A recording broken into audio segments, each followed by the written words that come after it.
চলো আজকে একটা সুন্দর গাছ দেখাই, যে গাছটায় সাদা ফুলে ভর্তি হয়ে থাকে। তো এই গাছটার অ্যাকচুয়াল নাম আমি জানি না, কিন্তু এই ফুলটা ডিসেম্বরে হয় বলে আমরা সবাই ডিসেম্বর ফুল বলেই জানি। আর এত সুন্দর, সাদার সাথে সবুজটা এতই সুন্দর লাগে, আর সারা গাছেতে ভর্তি হয়ে থাকে। এত ফুল তুলে ওঠাই যায় না। আর আজকে গিয়েছিলাম বাড়ি, আমাদের বিজোড় মাসে বাড়ি যেতে হয়, তাই একদিন গিয়েছিলাম সেই দিনটার জন্য, আবার চলেও এসেছিলাম আর বেরিয়েও পড়েছি।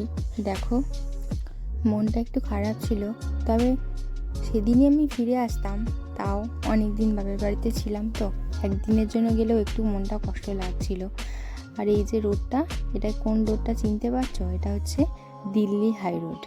খুব সুন্দর, এত সুন্দর, গাড়ির কোনো চাপ নেই, মানে কোনো ভিড় নেই, কিচ্ছু না। মানে গাড়িটা এত স্পিডে যাচ্ছে, মনে হচ্ছে চলেই যাক, একটু না থামুক যেন মনে হচ্ছে। এতই সুন্দর লাগছে চারিপাশটা। একটু ভিডিও তুলে নিয়েছি। তো বাড়ি এসেও গেছি, আমার বাড়ি 1.5 ঘন্টা লেগেছে আসতে। তো দেখো, সবাই এসেছে বাবুকে দেখতে। চলো, বাই।